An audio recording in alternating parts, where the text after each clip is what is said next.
আচ্ছা চলো, আজ তোমাদের আরেকটি গল্প বলবো। এই বিষয়ে হয়তো তোমরা অনেকেই জানো না যে যুগ পুরুষ কৃষ্ণের মৃত্যুর পর তার হৃদয় ব্যতীত তার সমস্ত শরীরই পঞ্চতন্ত্রে বিলীন হয়ে যায়। পঞ্চপাণ্ডব তার সেই হৃদয় সমুদ্রের জলে ভাসিয়ে দেয় ও রাজা ইন্দ্রদূত সেটি পান ও পুরীর জগন্নাথের মন্দিরে জগন্নাথের মূর্তিতে সেটি স্থাপন করেন। 12 বছর অন্তর অন্তর যখন ভগবান জগন্নাথের ব্রহ্ম পরিবর্তন করা হয়, তখন গোটা পুরী শহরের বিদ্যুৎ বিচ্ছিন্ন করা হয় ও চোখে কাপড় বেঁধে সেটি প্রধান পুরোহিত পরিবর্তন করে থাকে। মনে করা হয় সেই ব্রহ্ম পদার্থ দর্শন মাত্র মানুষের দর্শন ক্ষমতা হারায়। আচ্ছা, তোমরা কি জানো রথযাত্রা কেন পালন করা হয়?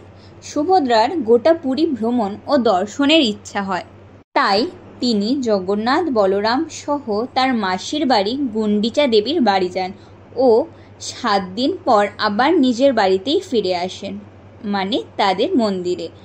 আর আমরা সকল জায়গায় সেটি ধুমধামের সহিত পালন করে থাকি। এটি হলো আমাদের রথযাত্রার ইতিহাস। আমরা সকলেই অনেক মজা উল্লাসের সাথে এই উৎসব পালন করে থাকি। আমার গল্প ও আঁকা ছবিগুলি যদি তোমাদের ভালো লেগে থাকে তো তোমরা অবশ্যই সাবস্ক্রাইব করো। ওকে, টাটা, বাই বাই।